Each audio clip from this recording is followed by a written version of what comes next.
Shalom, bienvenue dans le Seigneur, paix et grâce à vous, que la grâce du Seigneur Jésus-Christ, l'amour de Dieu et la communion du Saint-Esprit dans votre partage au nom suprême de Jésus-Christ de Nazareth. Alors j'espère que vous portez tous bien par la grâce du Seigneur. Par la grâce de Dieu, je me porte bien. Hein, mon Jésus est costaud comme j'ai toujours l'habitude de le dire. Alors soyez la bienvenue au terme de cette série d'enseignements. Ça étonnera certainement beaucoup, parce que ça fait un bon bout de temps que nous avons démarré cette série d'enseignements et que nous n'avons pas terminé. Voilà. Donc je tiens à m'excuser du fait que jusqu'ici, cette série d'enseignements n'est pas encore terminée. Elle devrait être terminée depuis, on devait passer à autre chose. Mais j'ai connu un petit moment de relâchement.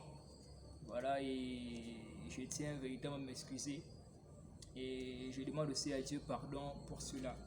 Et comme je l'ai déjà commencé, ne pas terminer, c'est comme une dette. C'est comme une dette vis-à-vis de vous et vis-à-vis du Seigneur également.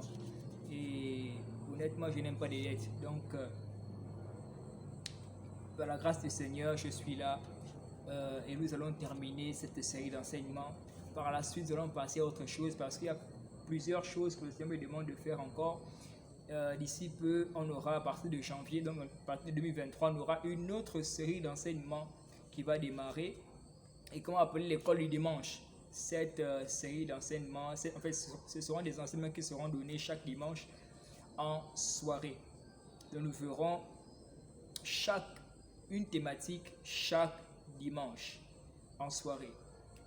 Par la grâce de Dieu, je donnerai plus de détails là-dessus dans quelques jours. Voilà. Alors, avant de pouvoir démarrer avec la leçon du jour, avec la dernière leçon, nous allons prier et recommander seulement entre les mains de Dieu. Saint-Esprit de Dieu, reçois l'honneur et la gloire, reçois la louange et l'adoration. Merci pour ta fidélité.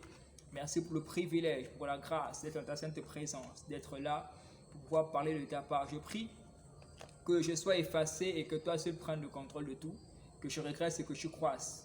Prends le contrôle de ma bouche, parle au travers de moi, enseigne au travers de moi, au nom suprême de Jésus-Christ de Nazareth, et que tout soit soumis à toi maintenant, au nom suprême de Jésus-Christ de Nazareth. Amen. Alléluia. Alors, nous sommes là, toujours sur notre série d'enseignements, 8 types de serviteurs. Et comme je l'ai dit bien avant, nous sommes arrivés au dernier type de serviteur. Donc ça voudrait dire qu'on a déjà vu 7 types de serviteurs. Et nous sommes donc là au dernier type de serviteur. Mais avant de pouvoir donner le dernier type de serviteur, je vais d'abord essayer de faire un rappel de tout ce que nous avons vu, les différents types de serviteurs que nous avons vus. Et pour plus de détails, je vais vous recommander simplement d'aller suivre les différentes vidéos, les différentes leçons qui caractérisent les différents types de serviteurs afin d'en apprendre plus. Je vais simplement donner comme ça, en bref, juste à titre de rappel, les différentes leçons les différentes leçons ou types de serviteurs qui ont déjà été vus. Alors, 8 types de serviteurs. Premièrement, d'abord, avant de pouvoir parler des différents types de serviteurs, on a dit que pour pouvoir être un serviteur de Dieu, pour être reconnu ou pour prétendre être un serviteur de Dieu, il faudrait comprendre la notion d'esclave. Si nous ne comprenons pas la notion d'esclave, nous ne pouvons pas véritablement être serviteur de Dieu. Pourquoi? Parce qu'un esclave, c'est celui-là qui est totalement soumis à son maître. Un esclave, c'est celui-là qui dépend entièrement de son maître. Et en réalité, en tant que serviteur de Dieu, nous dépendons de notre maître qui est le Seigneur Jésus-Christ. Par la suite, nous allons donner quelques caractéristiques de l'esclave. Nous allons dire qu'un esclave, c'est quelqu'un qui n'a pas de volonté propre. Un esclave, c'est quelqu'un qui n'a pas de bien propre. Tout ce qui est à lui, en réalité, est pour son maître. Un esclave, c'est une personne dont la vie a été totalement dévouée, consacrée à son maître. On a également dit qu'un esclave, c'est quelqu'un qui marche selon la vision de son maître, qui agit. Tout ce qu'il peut faire, ce n'est que pour satisfaire la vision, satisfaire ou permettre à ce que la vision de son maître soit accomplie. Et par la suite, en ce qui concerne les différents types de serviteurs, premièrement, on a vu le serviteur corrompu. Le premier type de serviteur, le serviteur corrompu. Et on a dit que le serviteur corrompu, c'est ce serviteur-là qui a commencé, ce serviteur-là qui a commencé avec le Seigneur. Au départ, qui était vrai, qui a commencé à marcher avec le Seigneur, qui a commencé à opérer avec l'onction, avec la puissance de Dieu, mais qui par la suite a reçu la semence du serpent, ce qui a fait en sorte qu'il soit corrompu. Et le serpent, ici nous connaissons tous qui est le serpent, c'est le diable. Alléluia. La Bible l'appelle le serpent ancien. Donc, une fois qu'il reçoit cette semence-là, il devient automatiquement ce qu'on appelle un corrompu. Et quelques caractéristiques du serviteur corrompu, on a dit que c'est quelqu'un qui est enflé d'orgueil. C'est quelqu'un qui ne comment je vais dire, quelqu'un qui ne sait rien, mais qui pense connaître. C'est là l'une des caractéristiques d'un serviteur corrompu. On a dit que c'est quelqu'un qui est toujours dans les questions, qui toujours est dans les questions inutiles, des questions qui ne sont pas avantageuses pour son salut. Il est toujours dans des discussions de mots, en fait, il contredit tout, même la parole de Dieu. Il est toujours en train de contredire.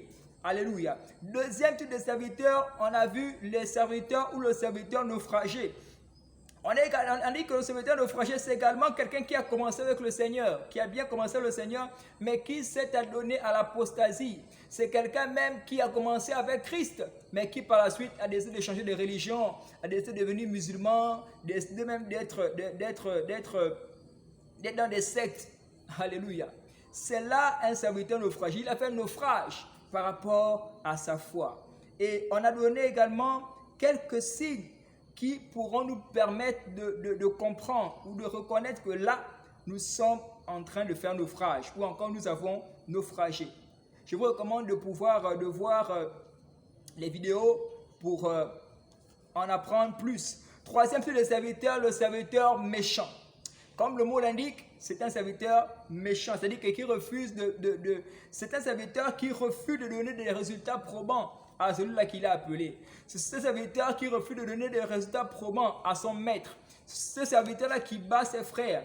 C'est ce serviteur-là qui est dans toutes sortes de méchanceté. Alléluia. Et par la suite, on a aussi vu que c'est quelqu'un qui s'adonne à la dissolution, qui s'adonne à la méchanceté. C'est quelqu'un qui, honnêtement, refuse de faire ce pourquoi il a été appelé. C'est-à-dire qu'il va à l'encontre. Tout ce qu'il fait va à l'encontre même de ce pourquoi il a été appelé. On a vu, quatrièmement, le serviteur paresseux. Alléluia. Alors, il y a certaines leçons que j'ai jumelées. Alléluia.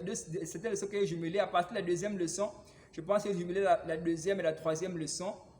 Le deuxième type, le troisième type, le quatrième type, le cinquième type, le sixième, le septième. Amen. Le serviteur paresseux, on a dit que la paresse, c'est une tendance à éviter tout effort physique ou encore moral. La paresse est une disposition à ne pas travailler, à se laisser aller. C'est le fait d'être oisif. Alléluia. C'est le fait de refuser de travailler, c'est le fait de refuser de pouvoir fournir des efforts. C'est cela la paresse. Cinquièmement, le serviteur complaisant. La complaisance, c'est une disposition pour pouvoir s'accommoder aux autres, aux sentiments des autres pour pouvoir leur plaire.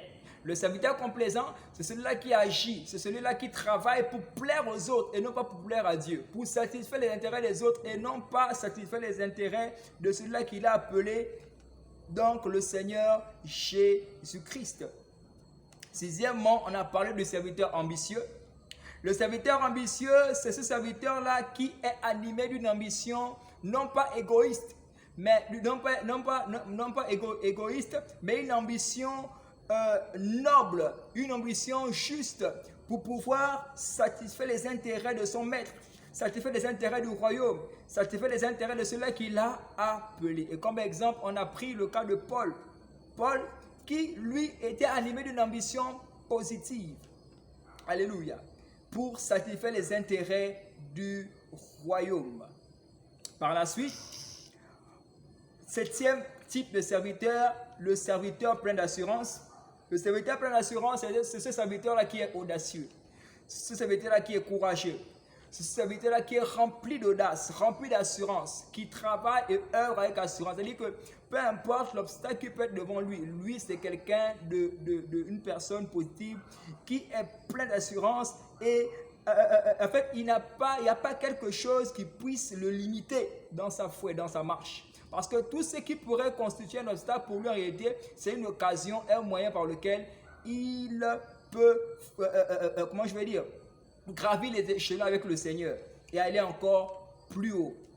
Alléluia. Donc, j'ai fait le tour des 7 types de serviteurs que nous avons déjà eu à voir.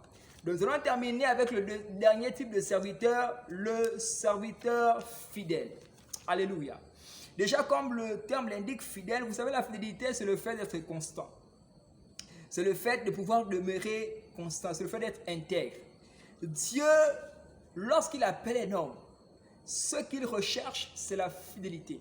Souvenez-vous, dans le livre de Genèse, chapitre 17, à partir du verset 1, le Seigneur appelle Abraham. Il lui dit quelque chose. Il lui dit, je suis l'Éternel ton Dieu, marche devant ma face et sois intègre. Donc, dit autrement, sois fidèle. Lorsque Dieu appelle un homme, il ne cache pas ses sentiments à propos de comment il voudrait que cet homme puisse le servir. Il désire que cet homme puisse le servir avec fidélité. Il désire que cet homme soit intègre, puisse agir conformément à ses voies, puisse agir conformément à ce qu'il désire. Alléluia. Puisse agir conformément à sa volonté. C'est cela que Dieu recherche. On va prendre nos Bibles dans le livre de Matthieu chapitre 24 à partir du verset 45. On va également prendre 1 Corinthiens 4 verset 2. Matthieu 24 à partir du verset 45 déclare ceci. Je lis la parole de Dieu. Quel est donc le serviteur fidèle et prudent que son maître a établi sur ses gens pour leur donner la nourriture au temps convenable? Alléluia. Quel est donc ce serviteur fidèle et prudent? Un serviteur fidèle, c'est quelqu'un qui est un serviteur prudent. Alléluia. En réalité, un serviteur qui est fidèle est aussi prudent. La prudence, pourquoi? Parce qu'il sait que ce que je fais, ou encore la tâche qui m'a été donnée à faire,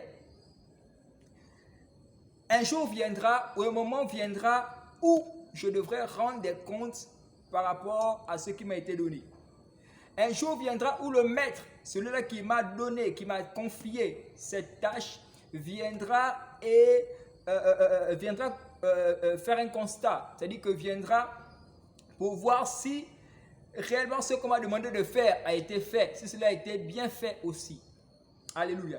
Et donc c'est quelqu'un qui est prudent parce qu'il pourrait se dire qu'à n'importe quel moment, le maître pourrait revenir.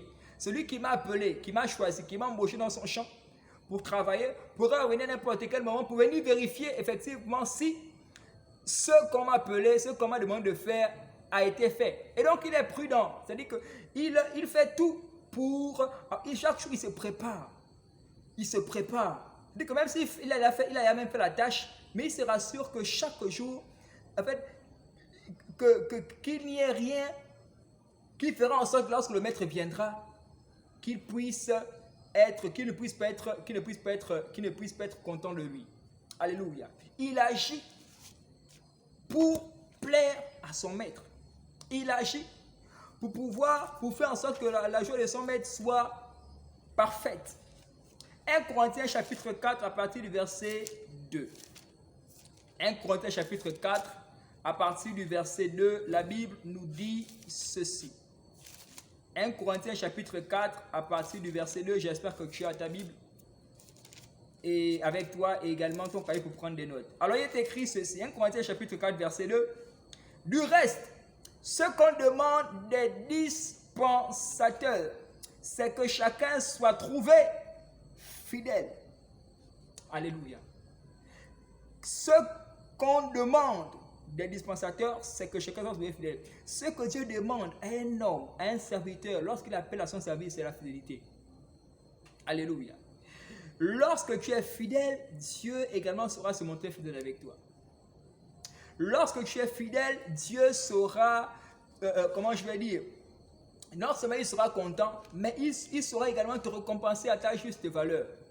Bien-aimés, sachez que tout ce que l'on sème, c'est ce qu'on récolte. Si tu sèmes, si tu travailles avec fidélité, c'est que tu auras une récompense qui va être équivalente à ta fidélité, à la façon dont tu as servi le Maître, la façon dont tu as servi le Seigneur. Lorsque Dieu te demande de faire quelque chose, il t'a confié une tâche, il s'attend à ce que tu sois fidèle. Tu es à la chorale, il t'a confié un groupe, tu es resté de la chorale certainement, tu t'attends à ce que tu puisses le servir avec fidélité. Tu es prédicateur de l'évangile, Dieu s'attend à ce que tu puisses être fidèle. Tu es évangéliste, tu es apôtre, pasteur, peu importe ton rôle, peu importe la tâche que tu as jouée dans le champ de la vie du Seigneur, Dieu s'attend à ce que tu puisses faire ce qu'il t'a appelé à faire de manière fidèle, de manière constante. Le contraire de la constance, c'est l'inconstance. Alléluia. Le contraire du fait d'être fidèle, c'est quelqu'un qui est inconstant.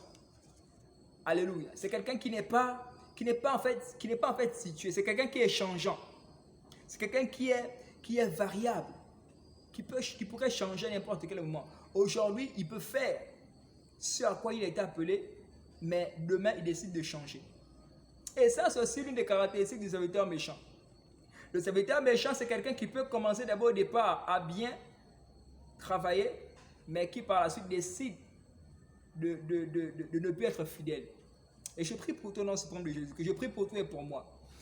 Peu importe les domaines de nos vies où nous sommes infidèles avec le Seigneur, je prie qu'à partir de maintenant, le Saint-Esprit puisse nous visiter, qu'il puisse nous amener à voir les endroits où nous sommes infidèles et qu'il nous aide à être fidèles au nom suprême de Jésus. Je prie que le Seigneur ait compassion de nous, qu'il nous pardonne et qu'il mette en nous le désir, la volonté d'être fidèle à lui au nom suprême de Jésus-Christ de Nazareth. Alléluia. Donc, bien aimé, ce que Dieu recherche, c'est la fidélité. Vous savez, quelqu'un qui est fidèle, c'est quelqu'un qui fait la volonté de Dieu, la volonté parfaite du Seigneur. La volonté parfaite du Seigneur. Si nous prenons le livre de Romains chapitre 12, à partir du verset 1, la Bible dit quelque chose. J'aime beaucoup ce verset. La Bible dit, dans ce verset, « Je vous exhorte donc, frères, à offrir vos corps comme un sacrifice vivant, ce qui sera de votre part un culte raisonnable. » Et le verset va dire que ne vous conformez pas au siècle présent, soyez transformés par le renouvellement de l'intelligence, afin que vous puissiez discerner quelle est la volonté de Dieu, ce qui est bon, agréable et parfait. Ce qui pourrait t'empêcher d'être fidèle, et ce qui pourrait t'empêcher d'être fidèle à Dieu, fais en sorte que cela soit éloigné de toi. L'une des choses qui pourrait faire en sorte que tu sois infidèle à Dieu, c'est la distraction. Lorsque tu es fidèle, quelqu'un qui est fidèle, c'est quelqu'un qui est focus sur ce à quoi il a été appelé. Quelqu'un qui est fidèle, c'est quelqu'un qui décide d'agir. C'est-à-dire qu'il est concentré sur ce qui lui a été remis. Alléluia. Mais, comme j'ai eu toujours à le dire, le but de la distraction, c'est de pouvoir te déconnecter. En fait, c'est de pouvoir captiver ton attention et la mettre sur quelque chose d'autre. Et à partir de ce moment-là, tu ne pourras plus te concentrer sur ce à quoi tu as été appelé à faire. Et à partir de ce moment, tu es infidèle. Alléluia. Donc, j'aimerais t'exhorter. J'aimerais m'exhorter également, nous exhorter à demeurer fidèle en Dieu. Demeurer fidèle à Dieu. Peu importe, peu importe ton rôle à l'église, sois fidèle. Sois fidèle. Il t'a appelé à visiter les personnes, à prier pour les malades. Sois fidèle. Il t'a appelé à prêcher l'évangile. Sois fidèle. Il t'a appelé à chanter à la chorale. Sois fidèle. Peu importe ce à quoi tu as été appelé, sois fidèle. Parce qu'un jour viendra où nous devions rendre des comptes. Alléluia.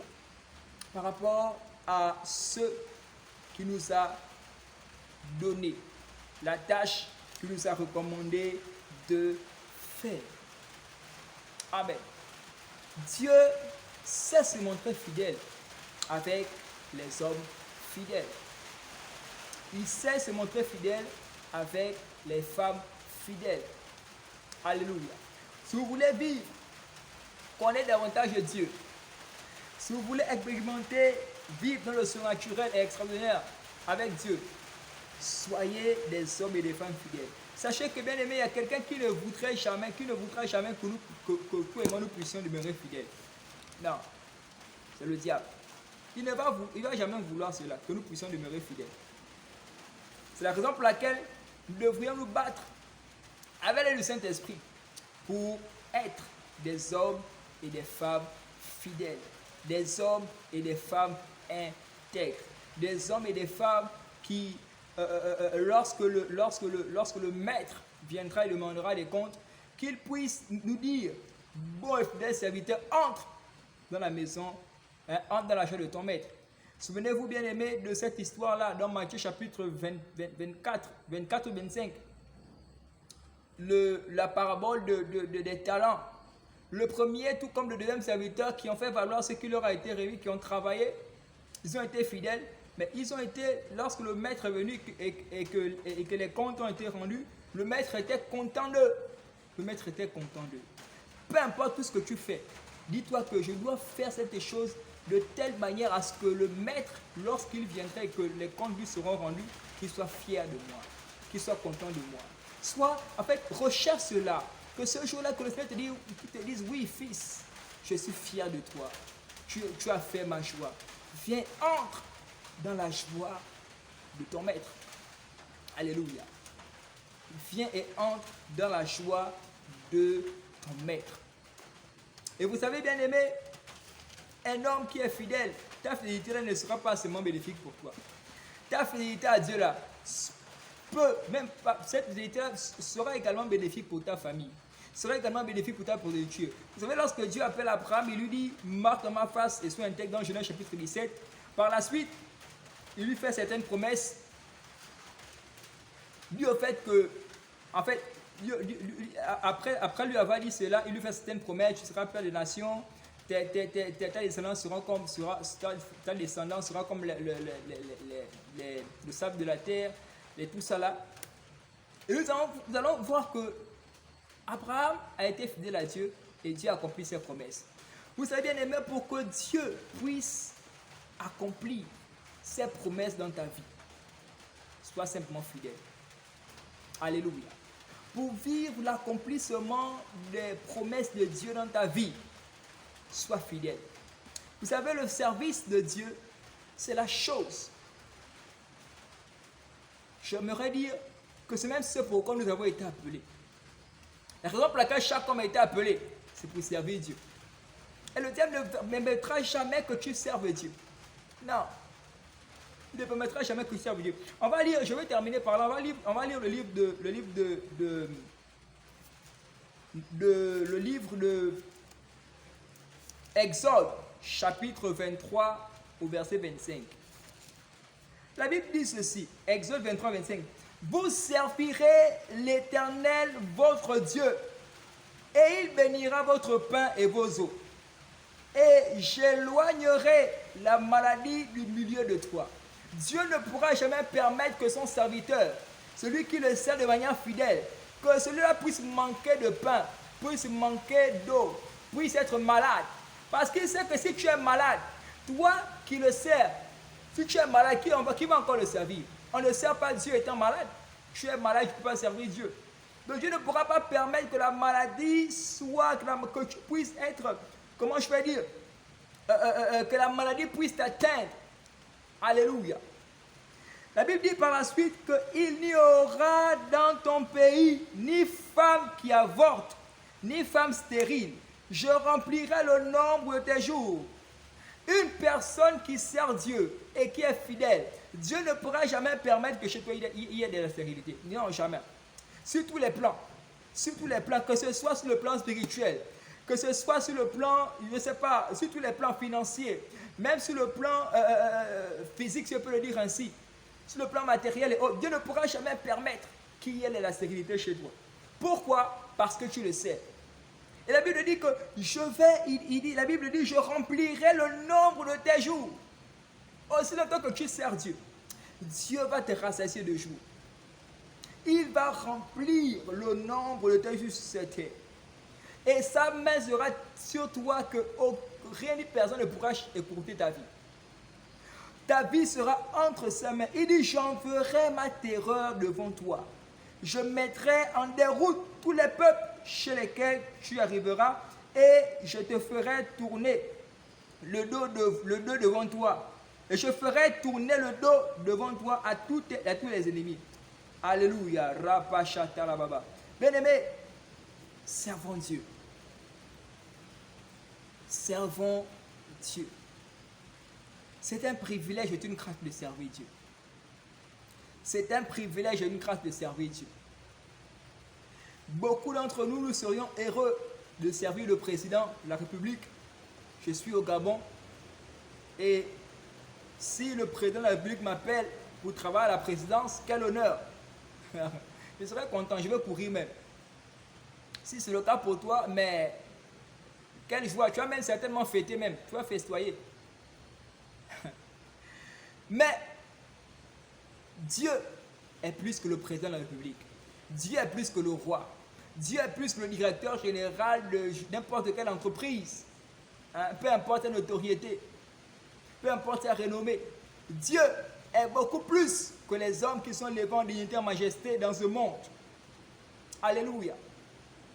Alors si déjà servi un homme qui est élevé comme ça, et c'est un honneur, c'est un privilège, parce que tout le monde n'a pas la grâce de travailler aussi à la présidence. Si déjà c'est un honneur comme cela, à plus forte raison Dieu, le Dieu de l'univers, celui qui a établi les présidents, qui a établi les autorités, celui qui a créé le ciel et la terre et ce qu'elle renferme, celui qui a créé les gros poissons, celui qui a créé tout ce que nous voyons, qui est le maître de l'univers. Le servir, c'est un privilège et don. J'aimerais t'interpeller, toi qui es encore réticent, toi qui encore hésite de prendre ta décision de servir Dieu. Si tu m'écoutes, sache que c'est le Seigneur qui t'interpelle et te parle au travers de moi. Sers le Seigneur. Non, ne doute plus. Ne doute plus. Sers Dieu. Ne doute plus dans ton cœur. Décide de servir Dieu. Si tu es déjà dans le service de Dieu et que tu t'es certainement refroidi, décide d'être fidèle. Je prie Dieu qu'il ait compassion de toi au nom puissant de Jésus-Christ. Amen. Je suis arrivé au terme de mon enseignement. On va prier. Dernière chose, quand nous allons venir reprendre la parole, on va magnifier et exalter au nom suprême de Jésus-Christ. Pour que nous puissions bénir davantage en fait au nom puissant de Jésus-Christ. Amen. Shalom et à très bientôt.